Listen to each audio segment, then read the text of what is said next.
it's easy to end up in a place where you are socially awkward, and we basically haven't been taught social interactions. That's not something they teach in school. Well, we're supposed to learn it on our own.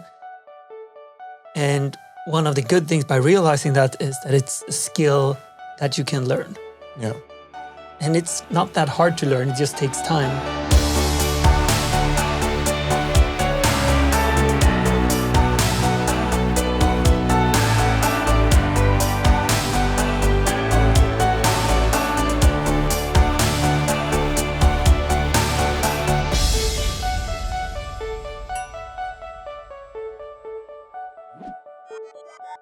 Are you feeling anxious in social situations? Do you feel this pressure to fit in? And is it hard to learn social skills? These are all some of the questions we touched upon when we started preparing for this episode. And that was roughly 27.3 seconds ago. But we felt that we ended up in a very real conversation about the mistakes and the challenges that we have been going through, mainly in our teenage years. And Emil shared things that I haven't heard before, and I felt like, wow, this was really real. How about we just go into the podcast studio, record, and see what comes up? So this is a spontaneous episode that we're not really sure what's going to come out of it, but it felt like we could find gold here. Yes. Yeah, so I'm here with Emil, the host of the Great.com podcast. My very long-term good friend, but not teenage long. Yeah, kind of teenage long. Kind of teenage long. Not school teenage long. No. And the first guy joining me into Great.com. How you doing, man? I am feeling a little bit cold. I'm not eating today, which means that my energy could be either very good or I could be a little bit slow. It could kind of go either way when I'm fasting. See. But yeah, I have a little bit of a nervous feeling in my body as well. That's good. Nervous is good. And I'm here with Erik Bergman, the founder of Great. And together we're doing the Becoming Great podcast. A podcast for everyone who wants to make their world or just their own lives better through personal development and entrepreneurship. How are you today, my friend? I'm doing very well. I'm also a bit nervous. It's tricky when we're not preparing, and still some of the best episodes we've done have been the unprepared ones. I'm excited about this. And the reason we don't want to prepare this is not because of laziness, even though we for sure are lazy people. It's because if Erik is going to ask me about something emotional I went through as a teenager, and he already know that experience, then some of the magic is going to get lost in the podcast. So it's better for you listening that we do it this way. Yeah, we want to invite you on the same treasure hunt that I'm on right now. So that's what we're going for. Going for a teenage, socially awkward treasure hunt. Yeah, and we got into this topic because we started doing an episode about social skills.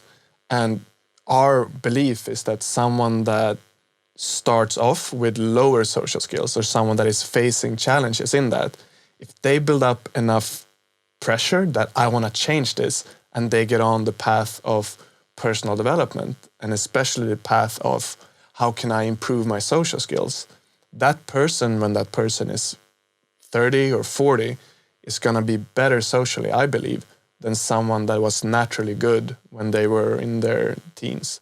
And yeah, I think that is a very important message. Yeah. No one has taught you socials. Well, you're supposed to learn from your parents, and if they are super good at social skills, then you're lucky. If they're not, then no one has really taught you, and school doesn't teach you. No. So let's dive into this. Let's. So socially, who was Emil when he was 14? When I was 14, I would say I was kind of cool in some areas, and some areas I didn't feel so cool, so I was withdrawing a lot. And I think I would look very normal on the outside, but inside I felt like a social pressure often, that I felt like there was expectations on me to be in a certain way, to fit in, to be valuable in the group. Yeah. What were those expectations? How did you feel those? I felt like I wanted to fit in. I was seeking approval. And I know that I felt a sense of lack in inherent value, if that makes sense. That for me to be valuable, it was important that other people that I judged as valuable included me or took me as a part in the hierarchy that I was imagining. Okay, so for you to feel good about yourself, you needed to feel that other people felt good about you. Yeah, you could put it that way. Can you remember a certain situation around that age where you felt that you were struggling with this? Some situation where you felt awkward or misplaced? So since I wasn't that confident in myself and didn't feel that valuable, my psyche was going back and forth between a sense of superiority and a sense of inferiority. So okay, let's translate that into. So your personal belief system went from feeling I'm super good to I'm super bad. yes, exactly. So in some situations where I was naturally competent, like I was playing floorball, a Swedish sport, and I was pretty good at it, in that situation, I felt like I could be confident, and then that took its place as me being, I would say, mean to others often, almost like a bully. Wow. And in other situations, I would feel very insuperior, and then I would withdraw from the situation. I would be very silent. I would be very nervous, like would be sweating a lot, would be, like just nervous looking, what are other people doing? Is it okay if I do this? Is it okay if I do that? That's very interesting. Trying to think back if I had situations where I felt superior and other situations where I felt inferior. I can't see it that clearly. I can see I was always trying to make myself intellectually superior. I wanted to show that I was smart. I think that was my way of doing it. I was fairly good at sports, but never really good. I didn't really have, I think intellectually, that was my kind of arena and trying to play out something. So how did this shift over time? If this was 14-year-old, who were Emil at 18, 19? At 18, 19, I started playing poker professionally. And I got an office out in Nacka, where I was coming from in Sweden. And I started spending all of my time playing poker. And that was one of those areas where I was naturally excelling. So that was a place that I could be confident. And I see now that allowed me to be confident in that area, but it also shielded me off from being exposed to other areas where I didn't feel socially confident. So you met me through poker, which means that you probably got to see the side of me that felt somewhat confident and maybe even superior. Yeah. So you might have experienced me as almost like a little bit of mean or inconsiderate sometimes. Not that I can recall, but I think that's an interesting perspective of this. So let's say 14-year-old Emil experienced both the inferiority and the floorball, almost bully kind of guy. Mm-hmm. And then 19-year-old Emil could suddenly decide which situation he was in. Yeah. So then it sounds to me like you took away the inferior aspects of things and you were always in the confident kind of, you choose to be in those areas. I avoided all of those situations. Yeah, all the other situations. situations. For sure. Yeah. Would you say that you were mean to people within the poker world as well then? Not so much as when I was a teenager and, there were sports and peer pressure. Because I remember I was always looking socially, I was looking through a lens of a hierarchy. Yeah. So if I went to a party, I could see which was the coolest people. In school, I could see that. And I naturally looked more to them. I naturally wanted to engage more with them than the people that I deemed as less important here. Yeah. And you did that in poker as well then, or? Yeah, I would say so. Kind of. But I also isolated. So my social skills when I was 25, I would say was not very, but yeah, I would say they were very poor. Very poor. Because I started playing poker when I was 16, and then I dedicated 8-something years of my life, 12 hours per day, to playing this logical online card game. And I isolated myself from having to learn people skills. Yeah. And you didn't have to because you were confident in your little bubble. Yeah, and I had a relationship with a woman for 6 years. Yeah. Okay, so you're 25 now. You haven't been doing anything socially scary for 7 years then. You've been in your comfort zone for 7 years. And yeah, you're still then probably more socially awkward than you were before. I was the same, but you would have expected me to grow, right? So in comparison, yes. Yeah. So how did that change? What did you do or did you want to change it? Were you aware of this at all? Yeah, I wanted to change, and it especially started because when I was with a woman for 6 years, and she broke up with me because she had studied in another city. We'd been apart for 2 years, and like her life changed a lot. My life stayed exactly the same, so very understandable. She wanted to move on, and first when we broke up, I was very depressed for maybe 6 months or something. And I isolated myself more and more and more. I remember I had 3 months where I barely left the house. I was only playing poker nonstop. And I was very unhappy. I remember Googling how to be happy, ? Oh. Yeah, because I hadn't felt that feeling in a long time. I thought, because 99% of my focus was in poker. And I figured that if I'm doing well in poker, at least, then I'm going to be happy. But then as poker... what comes up must go down. Yeah, that's a game of luck. Yeah, it's a game of swings. So I had a rough period there, and then it felt like everything in my life was horrible. And I remember I hadn't, really felt good for a long time. For 6 years or so, then your life probably consisted of 2 things: your girlfriend and poker. Mm-hmm. And then your girlfriend left you, and what was left was poker. Exactly. So your entire self-worth was in poker. Exactly. And then poker went badly for a while, which poker does every now and then. So that meant that your entire universe, which was only consisting of a card game, then felt horrible. So then my life felt horrible. And makes sense. And this year, 24 here. Something 24 like that. And so then I started going out, and then it became very obvious when I was trying to talk with women that I cannot relate to people because I've only been doing one thing for 6 years. So I had nothing to talk with people about. So what happened? Because no one could relate to me, and I didn't know what was happening in people's lives because I was so much in a bubble. Okay, so you went up and talked with a woman. What happened? I was super nervous, didn't know what to say. It took me a long time to even have the courage to talk to someone in the first place. And then when I did, I had no idea what to say.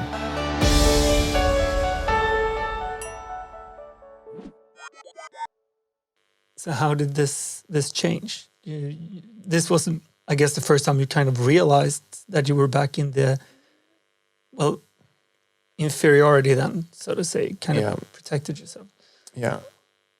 And I realized also that I had become very rusty with people. Like, fuck, I don't know how to talk with people anymore. And it became a wake-up call that something is wrong. Like, I don't know what to say to a stranger. Yeah. It was that bad. So what's happened after that?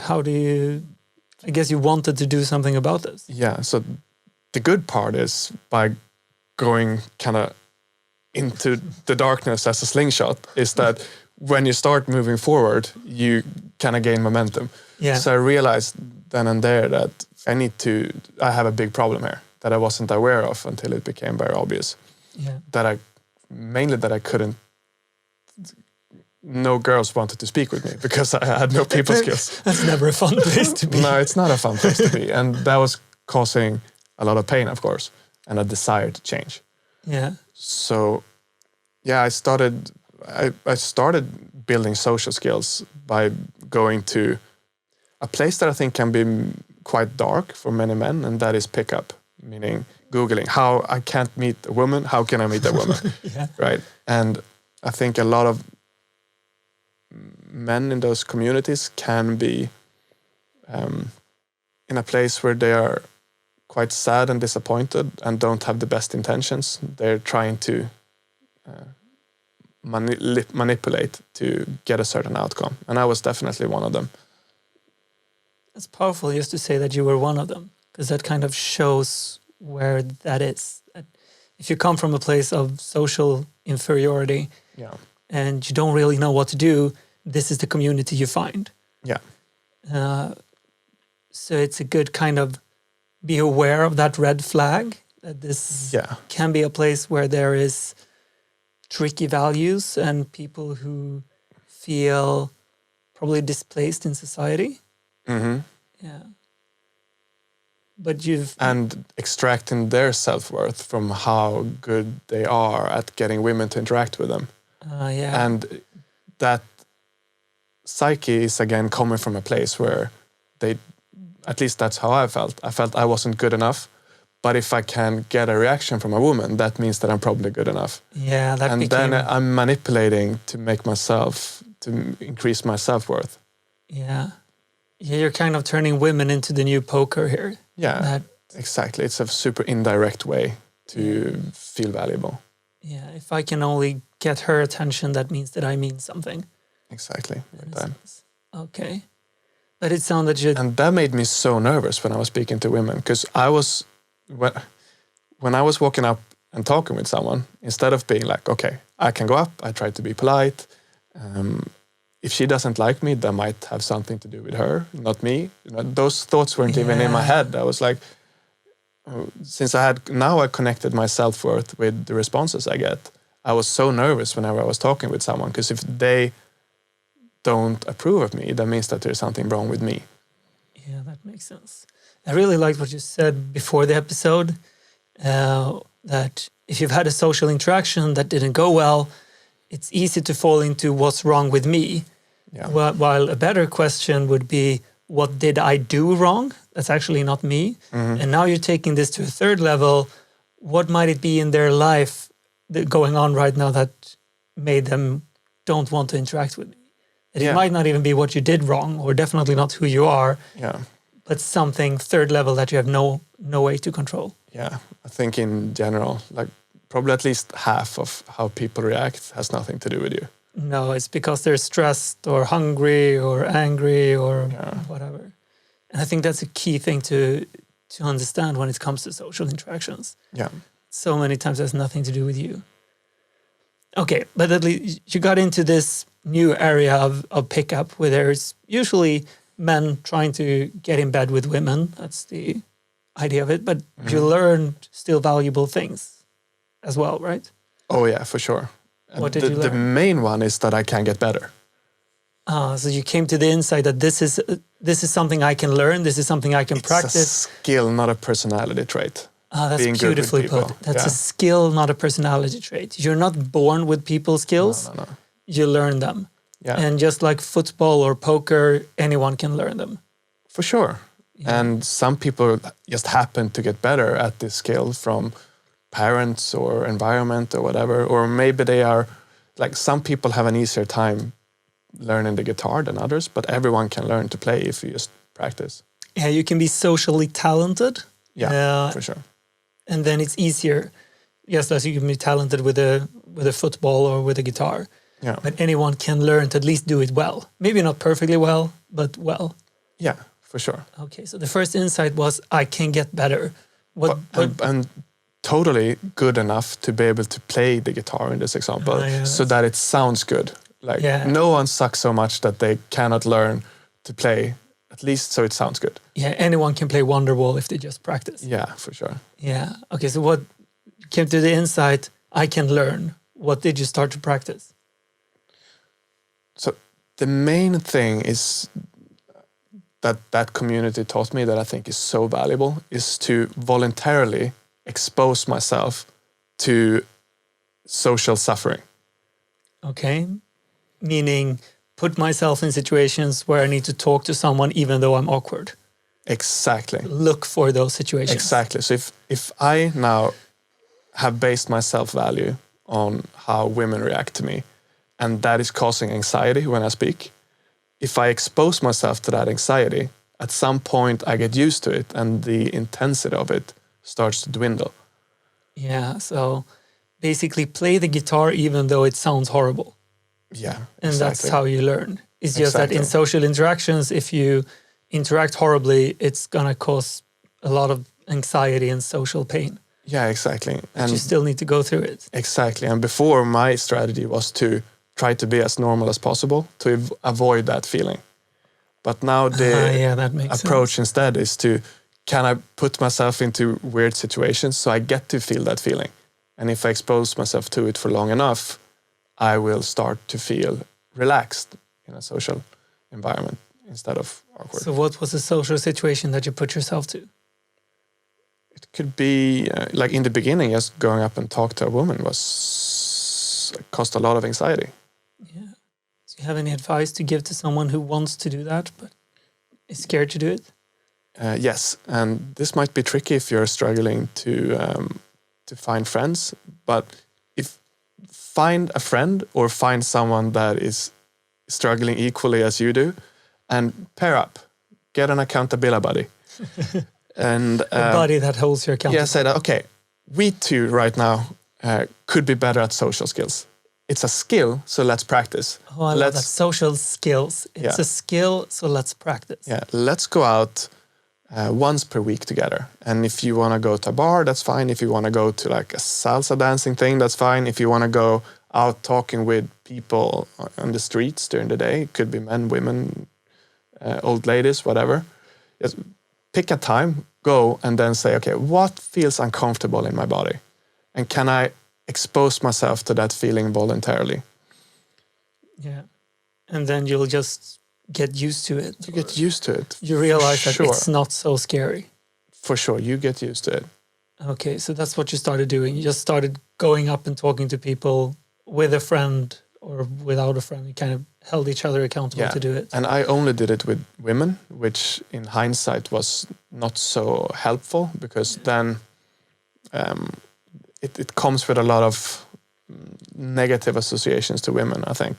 Yeah, and I started objectifying women, which I really don't like looking back at it, because the community I was learning from my perspective now, is to a big extent quite unhealthy. Yeah. So if I were to do it again, I would say, how can I just practice being uncomfortable socially? And I could do that by talking to any stranger, and I would do it more in the daytime as well. I say the difference there is probably either you practice social skills, which would include all genders, all people, old, young, whatever. That's what you practice, social skills.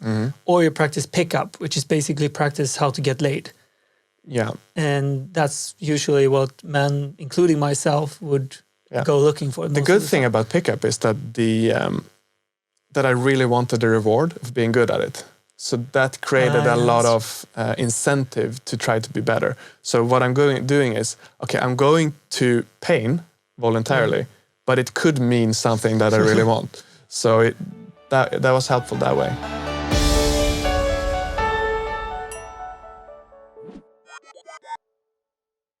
Okay, so you started maybe just having a lot of interactions.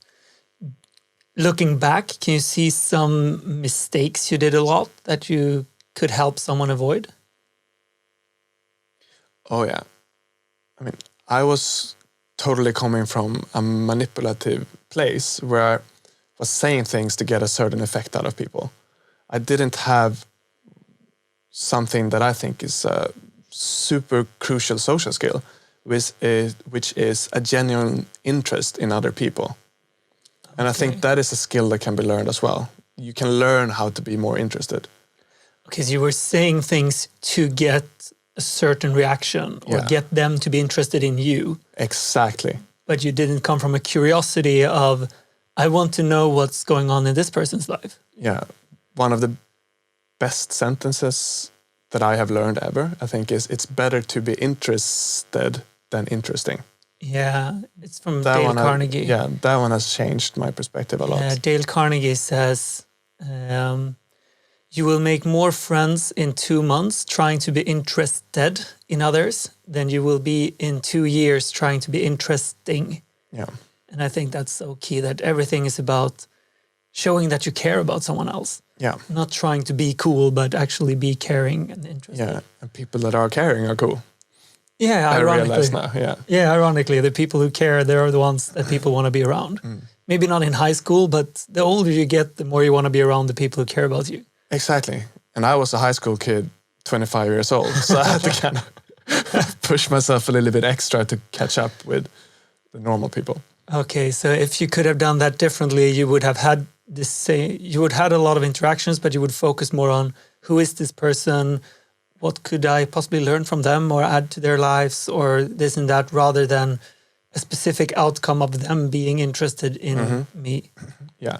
That's good. And to counteract me having to get a certain effect to feel good about myself, I would start looking at what can I do to increase my sense of self-worth that is separate from other people.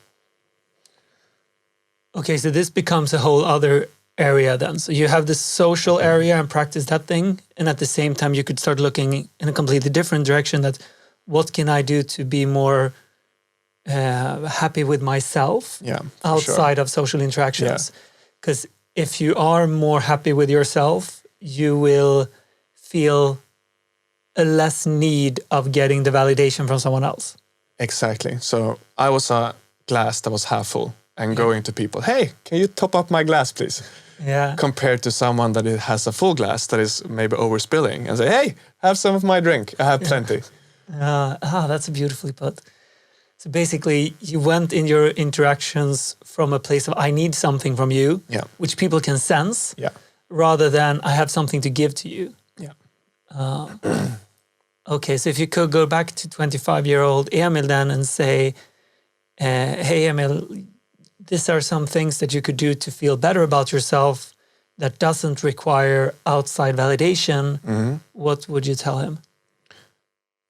So I actually, when I was 24, 25, found exactly that, which was a spiritual book by a teacher that is called Eckhart Tolle. Yeah. And for me, spirituality really helped to make myself feel better about myself. And I think Eckhart Tolle is a very, very good teacher. The Power of Now. The Power of Now is that book. I think that's a good place to start. And there are many other teachers, of course. And if you don't like spirituality, like you learned a lot from Tony Robbins, for example. Yes, any teacher that is teaching you how to feel better about yourself. And I think all of those teachers are teaching quite similar concepts, but in their own unique way. So find someone on YouTube that you resonate with. We just did an episode about how to find inspiring people in social media. And I think that episode would be really good to check out if you want to hear more about who you could find. We mentioned at least 10 specific people there. Yeah. One thing that I believe that I haven't done much in my life that I started doing recently is writing down things I appreciate about myself. Yeah. So on a daily basis, I write down at least one thing with pen and paper, like this is something I appreciate about myself. Yeah. And it's surprisingly how little time I've spent in my life looking for good things about myself, and instead looking for how can I get other people to say good things about me. Things, yeah. And it's so crucial. Like, say them to yourself. Look for them yourself instead of trying to get someone else to see them. And it's a very indirect way to find self-love. The same way as me talking with girls was a very indirect way to feel good about myself.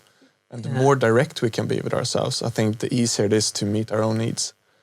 Yeah. So that's a beautiful example. I do the same practice still to this day. Like most evenings before I go to bed, I find things that I'm grateful for about myself or my life in general.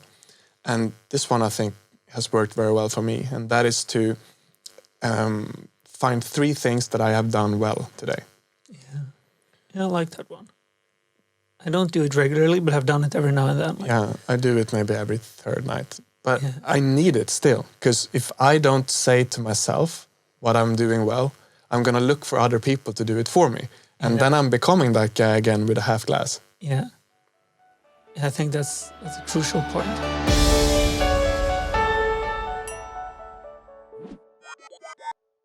Okay, so let's see if we can recap this. It's easy to end up in a place where you are socially awkward and we basically haven't been taught social interactions. That's not something they teach in school. Well, we're supposed to learn it on our own. And one of the good things by realizing that is that it's a skill that you can learn. Yeah. And it's not that hard to learn. It just takes time. Like the guitar, it's not that hard. It just takes time. And 2 ways of doing that is to put yourself in a lot of social situations, preferably with someone who can help you out. And another way is making sure that you kind of give yourself a lot of validation and self-love, because then you're not looking for it externally, which means that if I'm coming from a place of knowing that I'm valuable, I don't need you to tell me. And you're going to sense that. So I'm not going to come there with my half full glass. Instead, I'm going to come and be filling my own space in a sense and have more to give.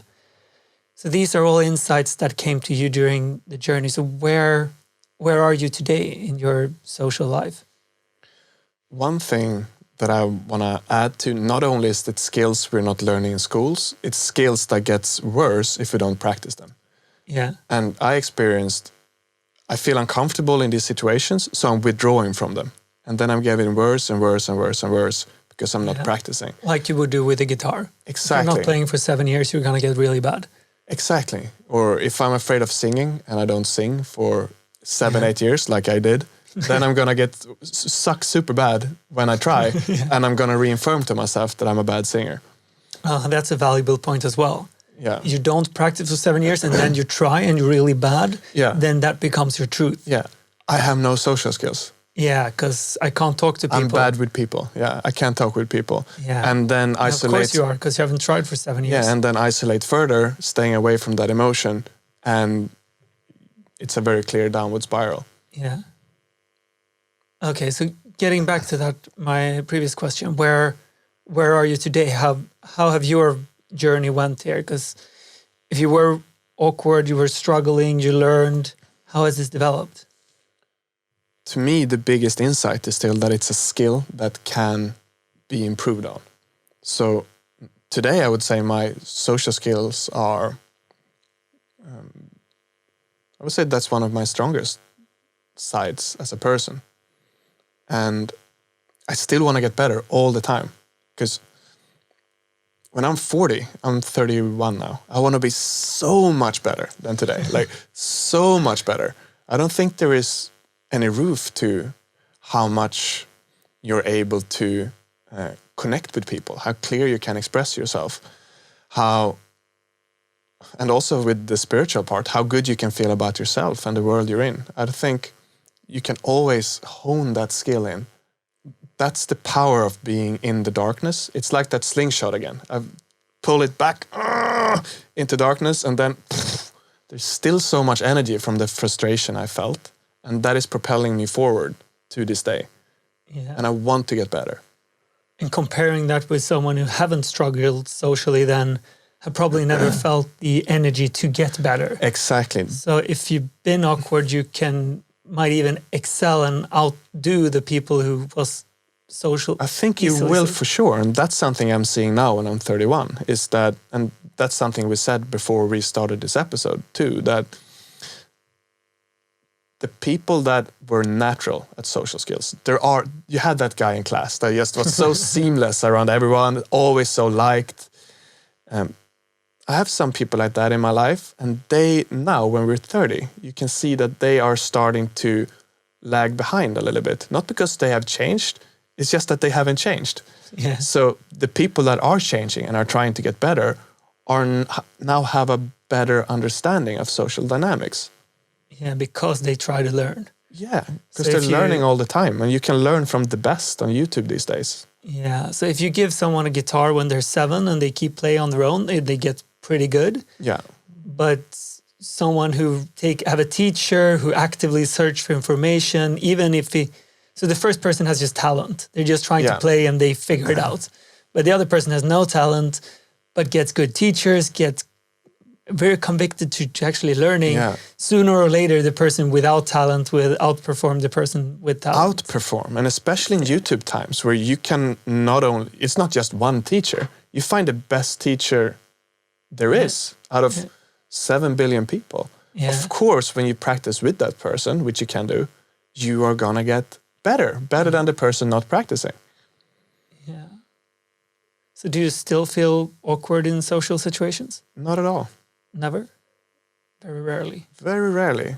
And if I do, I'm having a different relationship to that feeling. Now there is more of a curiosity.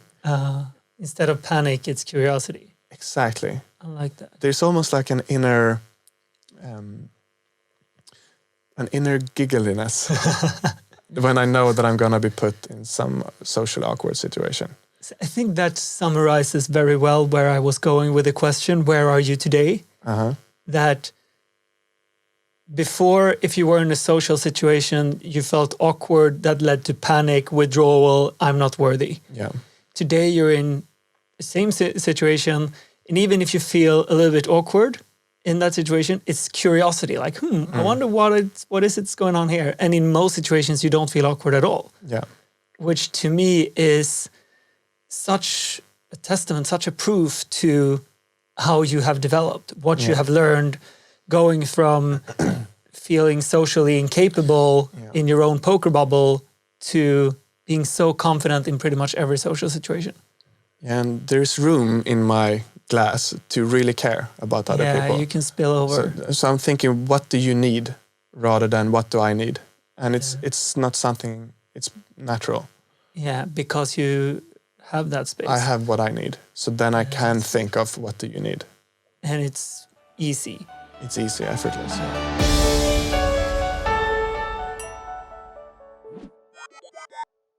I think that wraps this up well. I think so too. And if you're listening to this and feel awkward, go for it. And you're not alone. You're not alone. There's so many young men, I think, especially, sharing this. Young women young too. Women But too. I know more about the men. Same here. So your potential to improve your social skills is so high. Yeah. I mean, just listening to this is a 5-year journey. You went from feeling completely socially awkward to never awkward. Yeah. And you have met the woman of your dreams, which was a big part of that. It would never have happened if it wasn't for the effort. Yeah, and it came from learning a skill. Yeah. I like that. If you like this podcast, and we think that you do, otherwise you wouldn't be hearing this because it's by the end of the podcast, then please go to any podcast app, go and find becominggreat.com and click subscribe. Because if you subscribe to our podcast, you help us to get higher up in the different top lists on iTunes and Spotify and everywhere else. Because they're not really based on how many listeners you have, because if they did, we would be screwed. We're a small podcast. They're based on the percentage of the listeners that choose to subscribe. And hey, if most of our listeners subscribe, we can get in there and we can help get out there and create more conversations. So thank you for listening. Thank you for checking in. And we see you next week. Cheerio!